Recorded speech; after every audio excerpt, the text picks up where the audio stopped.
The Adventures of Tom Sawyer by Mark Twain, Chapter 5. The Pinch-Bug and His Prey. About 10:30 the cracked bell of the small church began to ring, and presently the people began to gather for the morning sermon. The Sunday-school children distributed themselves about the house and occupied pews with their parents so as to be under supervision.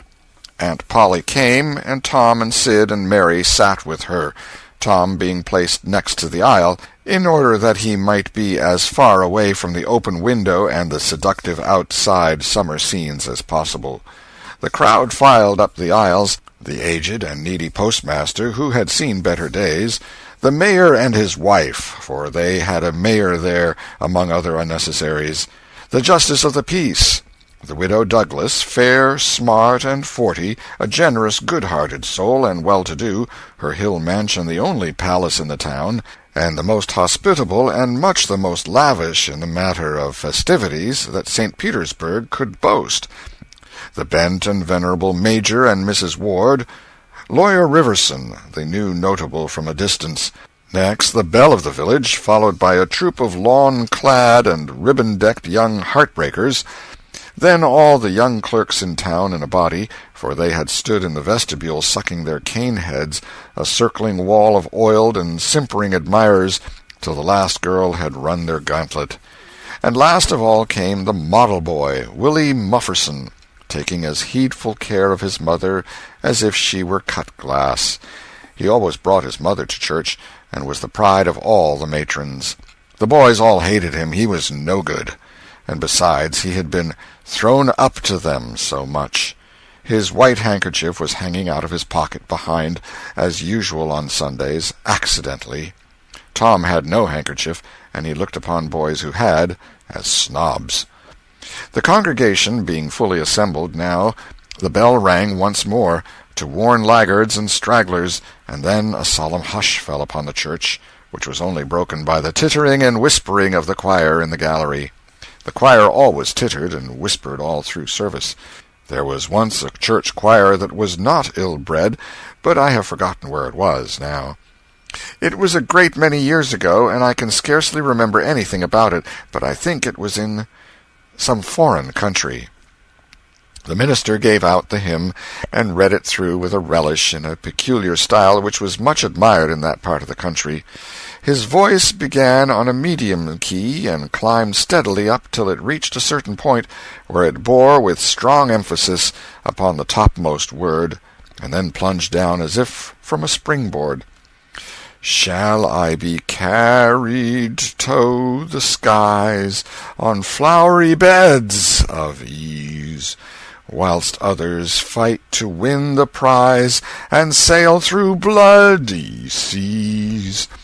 He was regarded as a wonderful reader. At church sociables he was always called upon to read poetry, and when he was through, the ladies would lift up their hands and let them fall helplessly in their laps, and wall their eyes and shake their heads, as much as to say, "Words cannot express it. It is too beautiful for this mortal earth." After the hymn had been sung, the Reverend Mr. Sprague turned himself into a bulletin board, and read off notices of meetings and societies and things, till it seemed that the list would stretch out to the crack of doom, a queer custom which is still kept up in America, even in cities away here in this age of abundant newspapers. Often the less there is to justify a traditional custom, the harder it is to get rid of it. And now the minister prayed. A good, generous prayer it was, and went into details. It pleaded for the church, and the little children of the church, for the other churches of the village, for the village itself, for the county, for the state officers, for the United States, for the churches of the United States, for Congress, for the President, for the officers of the government, for poor sailors tossed by stormy seas, for the oppressed millions groaning under the heel of European monarchies and Oriental despotisms, for such as have the light and the good tidings, and yet have not eyes to see nor ears to hear withal, for the heathen in the far islands of the sea, and closed with a supplication that the words he was about to speak might find grace and favor, and be as seeds sown in fertile ground, yielding in time a grateful harvest of good. Amen. There was a rustling of dresses, and the standing congregation sat down. The boy whose history this book relates did not enjoy the prayer. He only endured it, if he even did that much. He was restive all through it.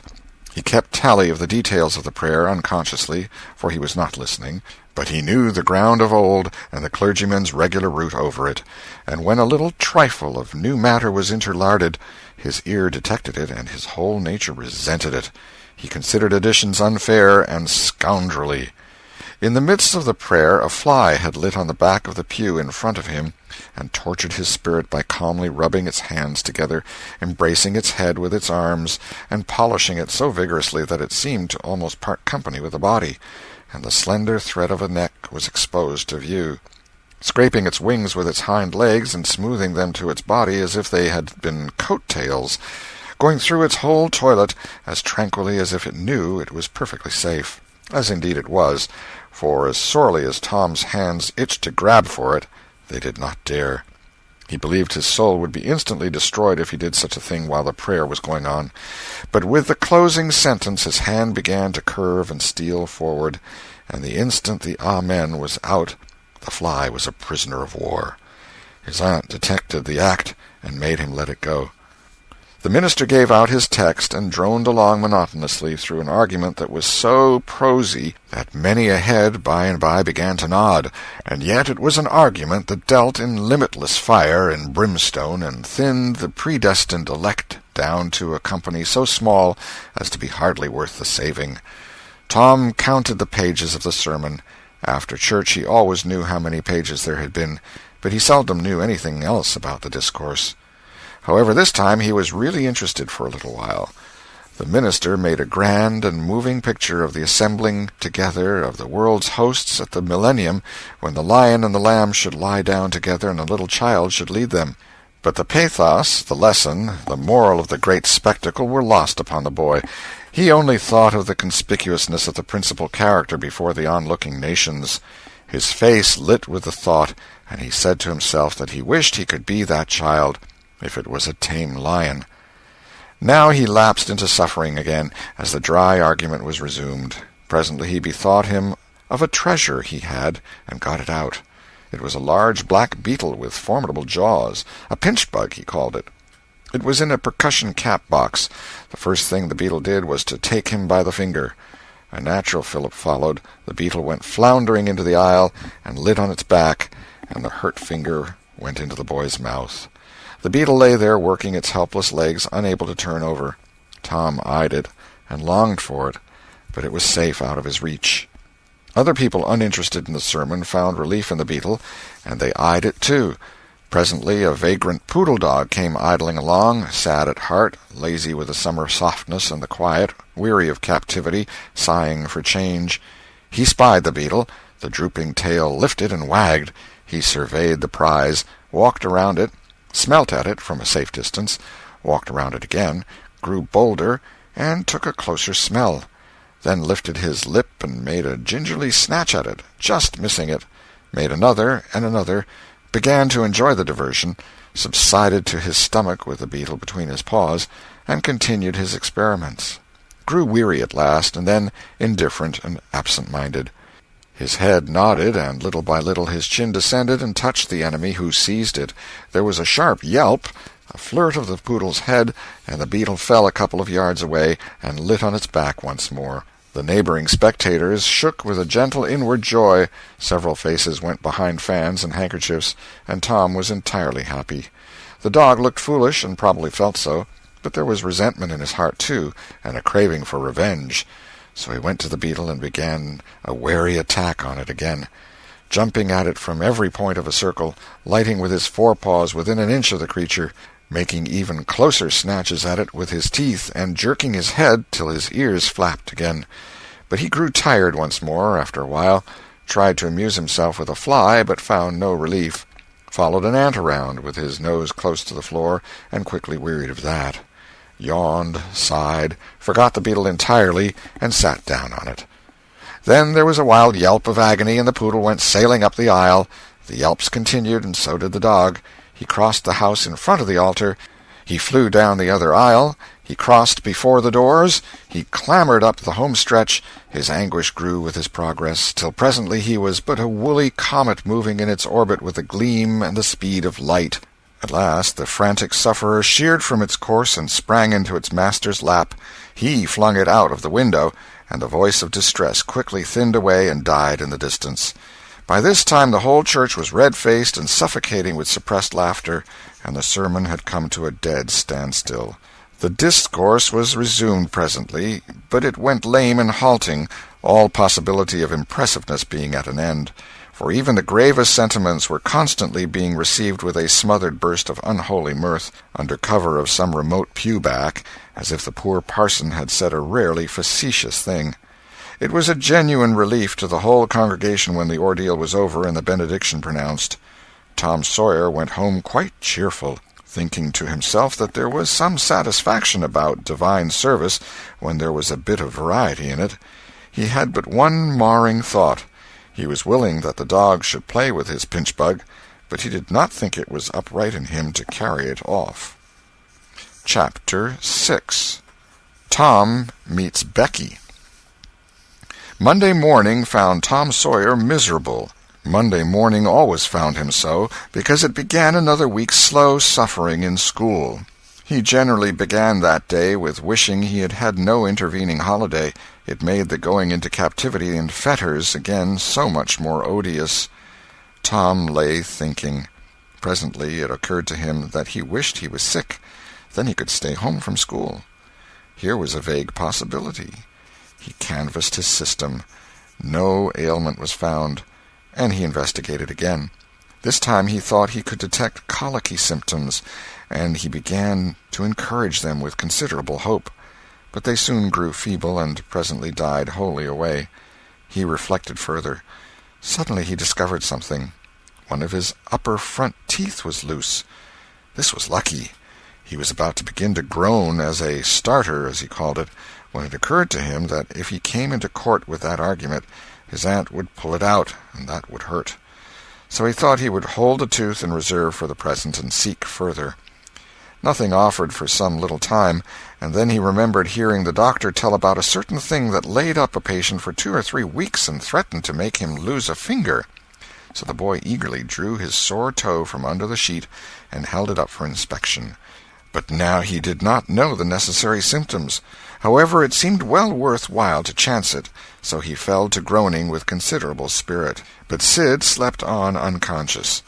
Tom groaned louder, and fancied that he began to feel pain in the toe. No result from Sid.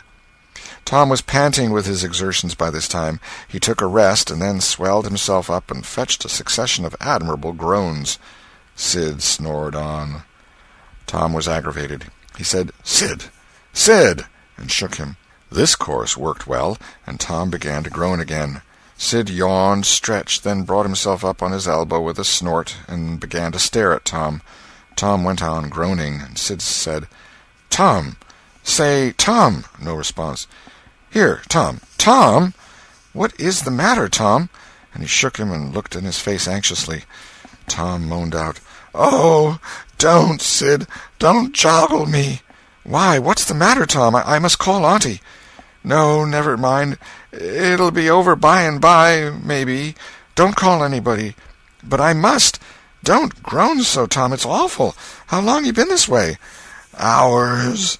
Ouch! Oh, don't stir so, Sid. You'll kill me." "Tom, why didn't you wake me sooner? Oh, Tom, don't. It makes my flesh crawl to hear you. Tom, what is the matter?" "I forgive you everything, Sid. Oh, everything you've ever done to me. When I'm gone—" "Tom, don't you ain't dying, are you? Don't, Tom. Oh, don't. Maybe—" "Oh, I forgive everything, Sid. Oh, tell 'em so, Sid.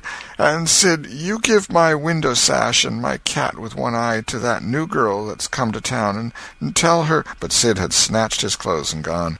Tom was suffering in reality now, so handsomely was his imagination working, and so his groans had gathered quite a genuine tone.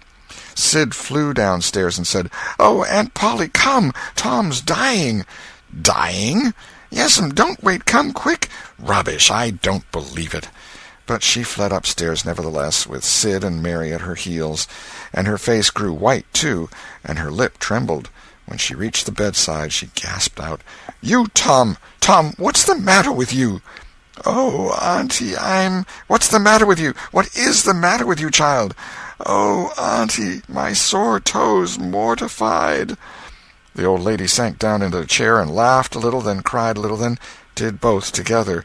This restored her, and she said, "Tom, what a turn you did give me! Now you shut up that nonsense and climb out of this." The groans ceased and the pain vanished from the toe. The boy felt a little foolish, and he said, "Aunt Polly, it seemed mortified, and it hurt so I never minded my tooth at all." "Your tooth, indeed! What's the matter with your tooth?" "One of them's loose, and it aches perfectly awful." There, now, don't begin that groaning again. Open your mouth. "Well, your tooth is loose, but you're not going to die about that. Mary, get me a silk thread and a chunk of fire out of the kitchen." Tom said, "Oh, please, Auntie, don't pull it out. It don't hurt any more. I wish I may never stir if it does. Please don't, Auntie. I don't want to stay home from school." "Oh, you don't you? So all this row was because you thought you'd get to stay home from school and go a-fishing. Tom, I love you so, and you seem to try every way you can to break my old heart with your outrageousness." By this time the dental instruments were ready. The old lady made one end of the silk thread fast to Tom's tooth with a loop and tied the other to the bedpost.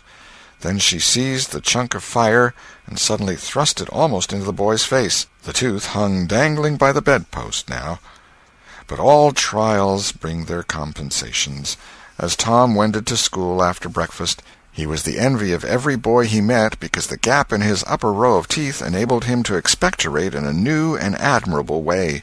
He gathered quite a following of lads interested in the exhibition, and one that had cut his finger and had been a center of fascination and homage up to this time now found himself suddenly without an adherent and shorn of his glory.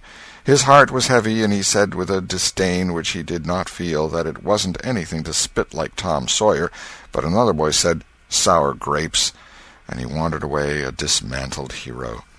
Shortly Tom came upon the juvenile pariah of the village, Huckleberry Finn, son of the town drunkard. Huckleberry was cordially hated and dreaded by all the mothers of the town because he was idle and lawless and vulgar and bad, and because all their children admired him so, and delighted in his forbidden society, and wished they dared to be like him. Tom was like the rest of the respectable boys in that he envied Huckleberry his gaudy, outcast condition, and was under strict orders not to play with him. So he played with him every time he got a chance. Huckleberry was always dressed in the cast-off clothes of full-grown men, and they were in perennial bloom and fluttering with rags. His hat was a vast ruin with a wide crescent lopped out of its brim. His coat, when he wore one, hung nearly to his heels, and had the rearward buttons far down the back, but one suspender supported his trousers. The seat of the trousers bagged low and contained nothing. The fringed legs dragged in the dirt when not rolled up. Huckleberry came and went at his own free will. He slept on doorsteps in fine weather and in empty hogsheads in wet. He did not have to go to school or to church, or call any being master, or obey anybody. He could go fishing or swimming when and where he chose, and stay as long as it suited him. Nobody forbade him to fight. He could sit up as late as he pleased. He was always the first boy that went barefoot in the spring, and the last to resume leather in the fall. He never had to wash, nor put on clean clothes. He could swear wonderfully. In a word, everything that goes to make life precious, that boy had. So thought every harassed, hampered, respectable boy in St. Petersburg. Tom hailed the romantic outcast. "Hello, Huckleberry." "Hello yourself, and see how you like it." "What's that you got?" "Dead cat." "Let me see him, Huck." "My, he's pretty stiff. Where'd you get him?" "Bought him off'n a boy." "What'd you give?"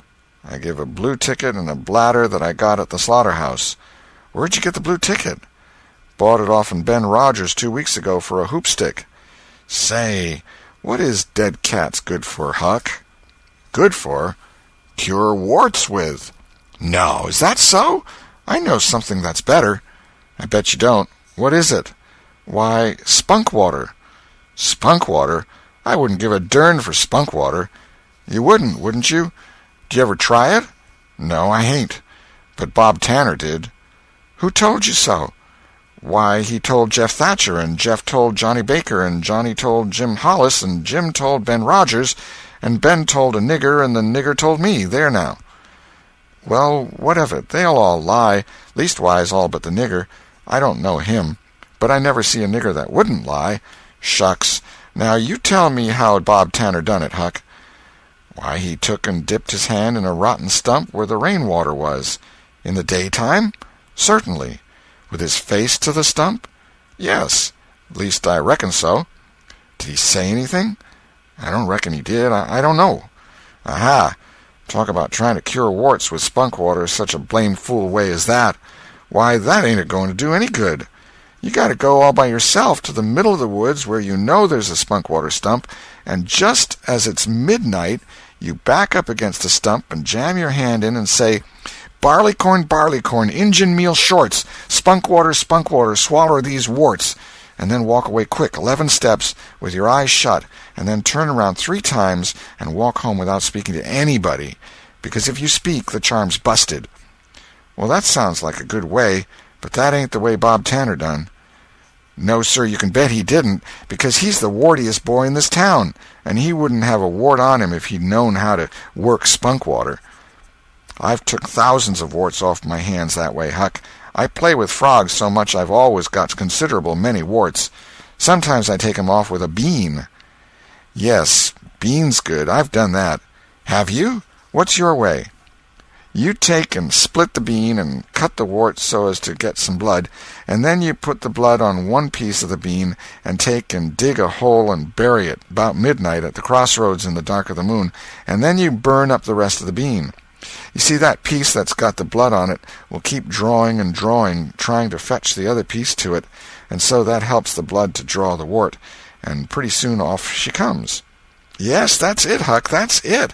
Though when you're burying it, if you say, 'Down bean, off wart, come no more to bother me,' it's better. That's the way Joe Harper does, and he's been nearly to Coonville and most everywheres. But say, how do you cure 'em with dead cats?" "Why, you take your cat and go and get in the graveyard long about midnight when somebody that was wicked has been buried. And when it's midnight a devil will come, or maybe 2 or 3, but you can't see 'em. You can only hear something like the wind, or maybe hear 'em talk. And when they're taking that feller away, you heave your cat after 'em and say, 'Devil follow corpse, cat follow devil, warts follow cat, I'm done with you.' And that'll fetch any wart." "Sounds right. Do you ever try it, Huck?" "No, but old Mother Hopkins told me." "Well, I reckon it's so, then, because they say she's a witch." "Say! Why, Tom, I know she is. She witched Pap. Pap says so his own self. He come along one day and he see she was a-witching him, so he took up a rock, and if she hadn't dodged, he'd a got her. Well, that very night he rolled off in the shed where he was a-layin' drunk and broke his arm." "Why, that's awful. How did he know she was a-witching him?" "Lord, Pap can tell easy. Pap says when they keep looking at you right stiddy, they're witching you, especially if they mumble. 'Cause when they mumble they're saying the Lord's Prayer backwards." "Say, Hucky, when you going to try the cat?" "Tonight. I reckon they'll come after old Hoss Williams tonight." "But they buried him Saturday. Didn't they get him Saturday night?" "Why, how you talk. How could their charms work till midnight, and then it's Sunday? Devils don't slosh around much of a Sunday, I don't reckon." "I never thought of that." "That's so. Let me go with you." "Of course, if you ain't afeard." "Afeard? 'Tain't likely. Will you meow?" "Yes, and you meow back, if you get a chance. Last time you kept me a-meowing around till old Hayes went to throwing rocks at me and says, 'Darn that cat,' and so I hove a brick through his window. But don't you tell." "I won't. I couldn't meow that night because Auntie was watching me, but I'll meow this time. Say, what's that?" "Nothing but a tick." "Where'd you get him?" "Out in the woods." "What'll you take for him?" "I don't know. I don't want to sell him." "All right. It's a mighty small tick, anyway." "Oh, anybody can run a tick down that don't belong to them. I'm satisfied with it. It's a good enough tick for me. Sho, there's ticks aplenty. I could have 1,000 of 'em if I wanted to. Well, why don't you? Because you know mighty well you can't. This is a pretty early tick, I reckon. It's the first one I've seen this year. Say, Huck, I'll give you my tooth for him. Let's see it. Tom got out a bit of paper and carefully unrolled it. Huckleberry viewed it wistfully. The temptation was very strong. At last he said, "Is it genuine?" Tom lifted his lip and showed the vacancy. "Well, all right," said Huckleberry. "It's a trade." Tom enclosed the tick in the percussion cap box that had lately been the pinch-bug's prison, and the boys separated, each feeling wealthier than before. When Tom reached the little isolated frame schoolhouse, he strode in briskly, with the manner of one who had come with all honest speed. He hung his hat on a peg and flung himself into his seat with businesslike alacrity. The master, throned on high in his great splint-bottom arm-chair, was dozing, lulled by the drowsy hum of study. The interruption roused him. "Thomas Sawyer?" Tom knew that when his name was pronounced in full it meant trouble. "Sir." "Come up here. Now, sir, why are you late again, as usual?" Tom was about to take refuge in a lie when he saw 2 long tails of yellow hair hanging down a back that he recognized by the electric sympathy of love. And by that form was the only vacant place on the girl's side of the schoolhouse. He instantly said, "I stopped to talk with Huckleberry Finn." The master's pulse stood still, and he stared helplessly. The buzz of study ceased. The pupils wondered if this foolhardy boy had lost his mind. The master said, You did what?" "Stopped to talk with Huckleberry Finn." There was no mistaking the words. "Thomas Sawyer, this is the most astounding confession I have ever listened to. No mere ferule will answer for this offense. Take off your jacket." The master's arm performed until it was tired and the stock of switches notably diminished. Then the order followed. "Now, sir, go and sit with the girls, and let this be a warning to you." The titter that rippled around the room appeared to abash the boy, but in reality that result was caused rather more by his worshipful awe of his unknown idol, and the dread pleasure that lay in his high good fortune. He sat down upon the end of the pine bench, and the girl hitched herself away from him with a toss of her head. Nudges and winks and whispers traversed the room, but Tom sat still with his arms upon the long, low desk before him, and seemed to study his book. By and by attention ceased from him, and the accustomed school murmur rose upon the dull air once more. Presently the boy began to steal furtive glances at the girl. She observed it, made a mouth at him, and gave him the back of her head for the space of a minute. When she cautiously faced around again, a peach lay before her. She thrust it away. Tom gently put it back. She thrust it away again, but with less animosity. Tom patiently returned it to its place. Then she let it remain. Tom scrawled on his slate, "Please take it. I got more." The girl glanced at the words, but made no sign. Now the boy began to draw something on the slate, hiding his work with his left hand. For a time the girl refused to notice, but her human curiosity presently began to manifest itself by hardly perceptible signs. The boy worked on, apparently unconscious. The girl made a sort of non-committal attempt to see it, but the boy did not betray that he was aware of it.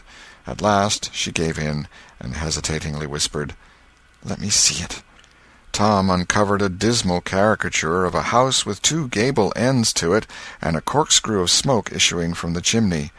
Then the girl's interest began to fasten itself upon the work as she forgot everything else. When it was finished she gazed a moment, then whispered, "It's nice. Make a man." The artist erected a man in the front yard that resembled a derrick. He could have stepped over the house, but the girl was not hypercritical. She was satisfied with the monster, and whispered, "It's a beautiful man. Now make me coming along." Tom drew an hourglass with a full moon and straw limbs to it, and armed the spreading fingers with a portentous fan. The girl said, "It's ever so nice. I wish I could draw." "It's easy," whispered Tom. "I'll learn you." "Oh, will you? When?" "At noon. Do you go home to dinner?" "I'll stay if you will." "Good. That's a whack. What's your name?" "Becky Thatcher." "What's yours?" "Oh, I know. It's Thomas Sawyer." "That's the name they lick me by. I'm Tom when I'm good. You can call me Tom. Will you?" "Yes." Now Tom began to scrawl something on the slate, hiding the words from the girl, but she was not backward this time. She begged to see. And Tom said, "Oh, it ain't anything." "Yes, it is." "No, it ain't. You don't want to see it." "Yes, I do. Indeed, I do. Please let me." "You'll tell." "No, I won't. Deed and double deed I won't."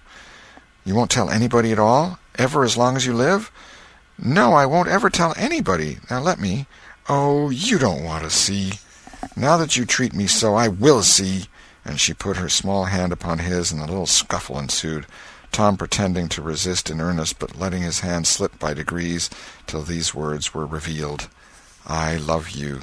"Oh, you bad thing!" And she hit his hand a smart rap, but reddened and looked pleased nevertheless. Just at this juncture the boy felt a slow, fateful grip closing on his ear, and a steady lifting impulse. In that vice he was borne across the house and deposited in his own seat, under a peppering fire of giggles from the whole school. Then the master stood over him during a few awful moments, and finally moved away to his throne without saying a word. But although Tom's ear tingled, his heart was jubilant.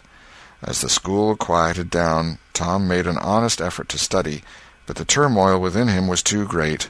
In turn he took his place in the reading class and made a botch of it, then in the geography class, and turned lakes into mountains, mountains into rivers, and rivers into continents, till chaos was come again. Then in the spelling class, and got turned down by a succession of mere baby words, till he brought up at the foot and yielded up the pewter medal which he had worn with ostentation for months. End of Chapter 6. The Adventures of Tom Sawyer by Mark Twain. Chapter 7. Tick-running and a Heartbreak. The harder Tom tried to fasten his mind on his book, the more his ideas wandered. So, at last, with a sigh and a yawn, he gave it up. It seemed to him that the noon recess would never come. The air was utterly dead. There was not a breath stirring. It was the sleepiest of sleepy days. The drowsing murmur of the 25 studying scholars soothed the soul like the spell that is in the murmur of bees. Away off in the flaming sunshine, Cardiff Hill lifted its soft green sides through a shimmering veil of heat, tinted with the purple of distance. A few birds floated on lazy wing high in the air. No other living thing was visible but some cows, and they were asleep. Tom's heart ached to be free, or else to have something of interest to do to pass the dreary time. His hand wandered into his pocket, and his face lit up with a glow of gratitude that was prayer, though he did not know it. Then, furtively, the percussion cap box came out. He released the tick and put him on the long flat desk. The creature probably glowed with a gratitude that amounted to prayer, too, at this moment, but it was premature, for when he started thankfully to travel off, Tom turned him aside with a pin and made him take a new direction. Tom's bosom friend sat next him, suffering just as Tom had been, and now he was deeply and gratefully interested in this entertainment in an instant. This bosom friend was Joe Harper. The two boys were sworn friends all the week, and embattled enemies on Saturdays. Joe took a pin out of his lapel and began to assist in exercising the prisoner. The sport grew in interest momently. Soon Tom said that they were interfering with each other, and neither getting the fullest benefit of the tick. So he put Joe's slate on the desk and drew a line down the middle of it from top to bottom. "Now," said he, "as long as he is on your side, you can stir him up, and I'll let him alone. But if you let him get away and get on my side, you're to leave him alone as long as I can keep him from crossing over." "All right, go ahead. Start him up." The tick escaped from Tom presently and crossed the equator. Joe harassed him a while, and then he got away and crossed back again. This change of base occurred often. While one boy was worrying the tick with absorbing interest, the other would look on with interest as strong.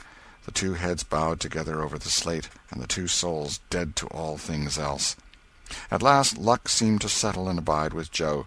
The tick tried this, that, and the other course, and got as excited and as anxious as the boys themselves, but time and again, just as he would have victory in his very grasp, so to speak, and Tom's fingers would be twitching to begin, Joe's pin would deftly head him off and keep possession. At last Tom could stand it no longer. The temptation was too strong, so he reached out and lent a hand with his pin. Joe was angry in a moment. Said he, "Tom, you let him alone." "I only just want to stir him up a little, Joe." "No, sir, it ain't fair. You just let him alone." "Blame it, I ain't going to stir him much." "Let him alone, I tell you." "Well, I won't."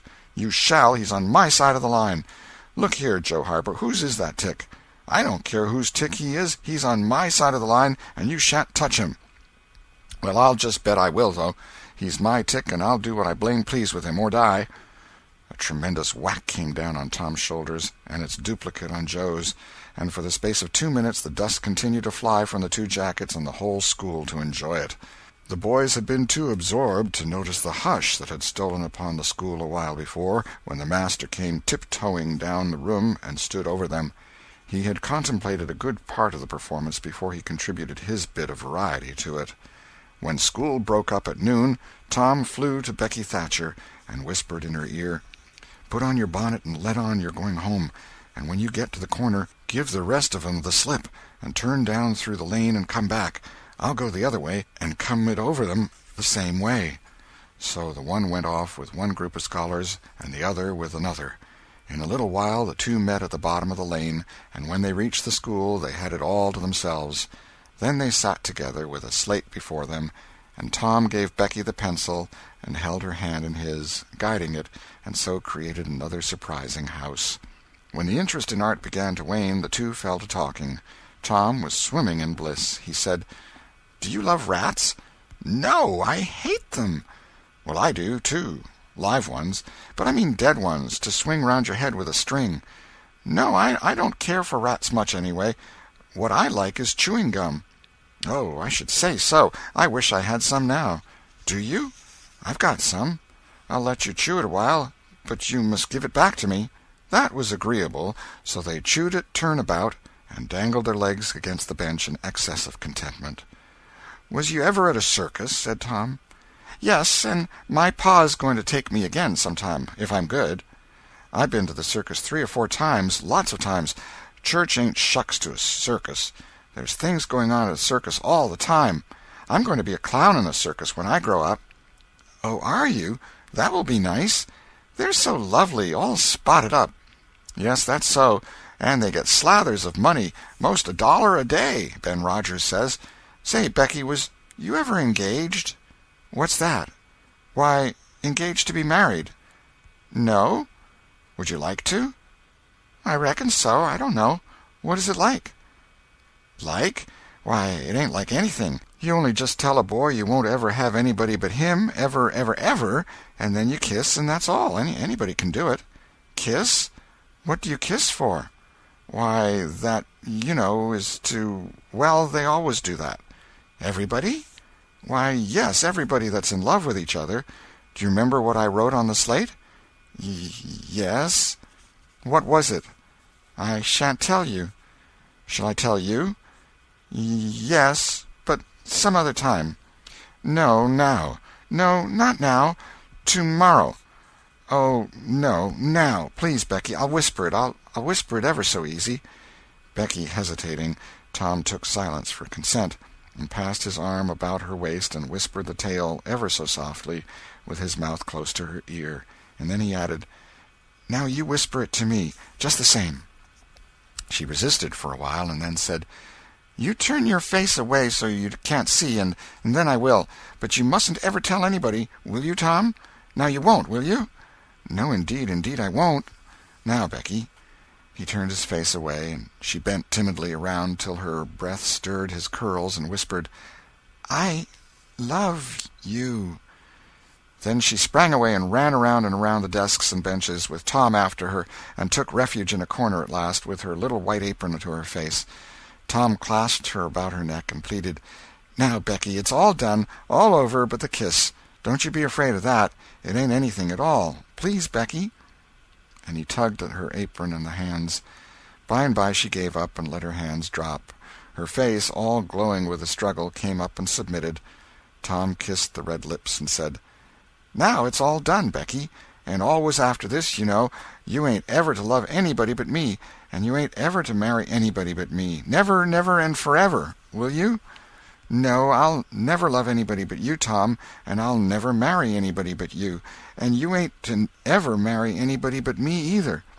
"Certainly, of course. That's part of it. And always coming to school, or when we're going home, you're to walk with me, when there ain't anybody looking, and you choose me and I choose you at parties, because that's the way you do when you're engaged. It's so nice, I never heard of it before." "Oh, it's ever so gay. Why, me and Amy Lawrence—" The big eyes told Tom his blunder, and he stopped confused. "Oh, Tom, then I ain't the first you've ever been engaged to." The child began to cry, and Tom said, "Oh, don't cry, Becky. I don't care for her any more." "Yes, you do, Tom. You know you do." Tom tried to put his arm about her neck, but she pushed him away and turned her face to the wall and went on crying. Tom tried again, with soothing words in his mouth, and was repulsed again. Then his pride was up, and he strode away and went outside. He stood about, restless and uneasy, for a while, glancing at the door every now and then, hoping she would repent and come to find him. But she did not. Then he began to feel badly, and fear that he was in the wrong. It was a hard struggle with him to make new advances, now, but he nerved himself to it, and entered. She was still standing back there in the corner, sobbing, with her face to the wall. Tom's heart smote him. He went to her and stood a moment, not knowing exactly how to proceed. Then he said hesitatingly, "Becky, I don't care for anybody but you." No reply, but sobs. "Becky," pleadingly, "Becky, won't you say something?" More sobs. Tom got out his chiefest jewel, a brass knob from the top of an andiron, and passed it around her so that she could see it, and said, "Please, Becky, won't you take it?" She struck it to the floor. Then Tom marched out of the house and over the hills and far away, to return to school no more that day. Presently Becky began to suspect. She ran to the door. He was not in sight. She flew around to the play-yard. He was not there. Then she called, "Tom? Come back, Tom!" She listened intently, but there was no answer. She had no companions but silence and loneliness. So she sat down to cry again and upbraid herself, and by this time the scholars began to gather again, and she had to hide her griefs and still her broken heart and take up the cross of a long, dreary, aching afternoon, with none among the strangers about her to exchange sorrows with. End of Chapter 7. Chapter 8. A Pirate Bold to Be. Tom dodged hither and thither through lanes until he was well out of the track of returning scholars, and then fell into a moody jog. He crossed a small branch 2 or 3 times, because of a prevailing juvenile superstition that to cross water baffles pursuit. Half an hour later he was disappearing behind the Douglas mansion on the summit of Cardiff Hill, and the schoolhouse was hardly distinguishable away off in the valley behind him. He entered a dense wood, picked his pathless way to the center of it, and sat down on a mossy spot under a spreading oak.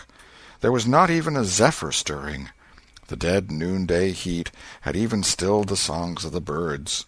Nature lay in a trance that was broken by no sound but the occasional far-off hammering of a woodpecker, and this seemed to render the pervading silence and sense of loneliness the more profound. The boy's soul was steeped in melancholy. His feelings were in happy accord with his surroundings. He sat long with his elbows on his knees and his chin in his hands, meditating. It seemed to him that life was but a trouble at best, and he more than half envied Jimmy Hodges, so lately released. It must be very peaceful, he thought, to lie and slumber and dream forever and ever, with the wind whispering through the trees and caressing the grass and the flowers over the grave, and nothing to bother and grieve about, ever any more. If he only had a clean Sunday-school record, he could be willing to go, and be done with it all. Now, as to this girl, what had he done? Nothing. He had meant the best in the world, and been treated like a dog, like a very dog. She would be sorry some day, maybe when it was too late. Ah, if he could only die temporarily. But the elastic heart of youth cannot be compressed into one constrained shape long at any time. Tom presently began to drift insensibly back into the concerns of this life again. What if he turned his back now and disappeared mysteriously? What if he went away, ever so far away, into unknown countries beyond the seas, and never came back any more? How would she feel then? The idea of being a clown recurred to him now, only to fill him with disgust. For frivolity and jokes and spotted tights were an offense when they intruded themselves upon a spirit that was exalted into the vague, august realm of the romantic. No, he would be a soldier, and return after long years all war-worn and illustrious. No, better still, he would join the Indians, and hunt buffaloes and go on the warpath in the mountain ranges and the trackless great plains of the far west, and away in the future come back a great chief, bristling with feathers, hideous with paint, and prance into Sunday school some drowsy summer morning, with a blood-curdling war-whoop, and sear the eyeballs of all his companions with unappeasable envy. But no, there was something gaudier even than this. He would be a pirate. That was it. Now his future lay plain before him, and glowing with unimaginable splendor. How his name would fill the world, and make people shudder! How gloriously he would go plowing the dancing seas in his long, low, black-hulled racer, the Spirit of the Storm, with his grisly flag flying at the fore. And at the zenith of his fame, how he would suddenly appear at the old village and stalk into church, brown and weather-beaten, in his black velvet doublet and trunks, his great jack-boots, his crimson sash, his belt bristling with horse-pistols, his crime-rusted cutlass at his side, his slouch hat with waving plumes, his black flag unfurled, with a skull and crossbones on it, and hear, with swelling ecstasy, the whisperings, "It's Tom Sawyer the pirate, the Black Avenger of the Spanish Main." Yes, it was settled. His career was determined. He would run away from home and enter upon it. He would start the very next morning. Therefore he must now begin to get ready. He would collect his resources together. He went to a rotten log near at hand and began to dig under one end of it with his barlow knife. He soon struck wood that sounded hollow. He put his hand there and uttered this incantation impressively: "What hasn't come here, come. What's here, stay here." Then he scraped away the dirt and exposed a pine shingle. He took it up and disclosed a shapely little treasure-house whose bottom and sides were of shingles. In it lay a marble. Tom's astonishment was boundless. He scratched his head with perplexed air and said, "Well, that beats anything." Then he tossed the marble away pettishly and stood cogitating. The truth was that a superstition of his had failed here which he and all his comrades had always looked upon as infallible. If you buried a marble with certain necessary incantations and left it alone a fortnight, and then opened the place with the incantation he had just used, you would find that all the marbles you had ever lost had gathered themselves together there, meantime, no matter how widely they had been separated. But now this thing had actually and unquestionably failed. Tom's whole structure of faith was shaken to its foundations. He had many a time heard of this thing succeeding, but never of its failing before. It did not occur to him that he had tried it several times before, himself, but could never find the hiding-places afterward. He puzzled over the matter some time, and finally decided that some witch had interfered and broken the charm. He thought he would satisfy himself on that point, so he searched around till he found a small sandy spot with a little funnel-shaped depression in it. He laid himself down and put his mouth close to this depression and called, "Doodle-bug, doodle-bug, tell me what I want to know. Doodle-bug, doodle-bug, tell me what I want to know." The sand began to work, and presently a small black bug appeared for a second and then darted under again in a fright. "He doesn't tell, so it was a witch that done it. I just knowed it." He well knew the futility of trying to contend against witches, so he gave up discouraged. But it occurred to him that he might as well have the marble he had just thrown away, and therefore he went and made a patient search for it. But he could not find it. Now he went back to his treasure-house and carefully placed himself just as he had been standing when he tossed the marble away. Then he took another marble from his pocket and tossed it in the same way, saying, "Brother, go find your brother." He watched where it stopped, and went there and looked. But it must have fallen short or gone too far, so he tried twice more. The last repetition was successful. The two marbles lay within a foot of each other. Just here the blast of a toy tin trumpet came faintly down the green aisles of the forest. Tom flung off his jacket and trousers, turned a suspender into a belt, raked away some brush behind the rotten log, disclosing a rude bow and arrow, a lath sword, and a tin trumpet, and in a moment had seized these things and bounded away bare-legged with fluttering shirt.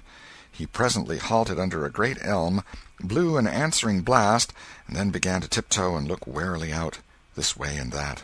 He said cautiously to an imaginary company, "Hold, my merry men, keep hid till I blow." Now appeared Joe Harper, as airily clad and elaborately armed as Tom. Tom called, "Hold! Who comes into Sherwood Forest without my pass?" "Guy of Guisborne wants no man's pass. Who art thou that dares to hold such language?" said Tom, prompting, for they talked by the book from memory. "Who art thou that dares to hold such language?" "I, indeed. I am Robin Hood, as thy caitiff carcass soon shall know." "Then art thou indeed that famous outlaw? Right gladly will I dispute with thee the passes of the merry wood. Have at thee!" They took their lath swords, dumped their other traps on the ground, and struck a fencing attitude, foot to foot, and began a grave, careful combat, 2 up and 2 down. Presently Tom said, "Now if you've got the hang, go it lively." So they went it lively, panting and perspiring with the work. By and by Tom shouted, "Fall! Fall! Why don't you fall?" "I shan't." "Why don't you fall yourself?" "You're getting the worst of it." "Why, that ain't anything. I can't fall. That ain't the way it is in the book. The book says, then with one black-handed stroke he slew poor Guy of Guisborne. You're to turn round and let me hit you on the back." There was no getting around the authorities, so Joe turned, received the whack, and fell. "Now," said Joe, getting up, "you got to let me kill you. That's fair." "Why, I can't do that. It ain't in the book." "Well, it's blamed mean, that's all." "Well, say, Joe, you can be Friar Tuck or Much, the miller's son, and lam me with a quarter-staff. Or I'll be the Sheriff of Nottingham, and you be Robin Hood a little while and kill me." This was satisfactory, and so these adventures were carried out.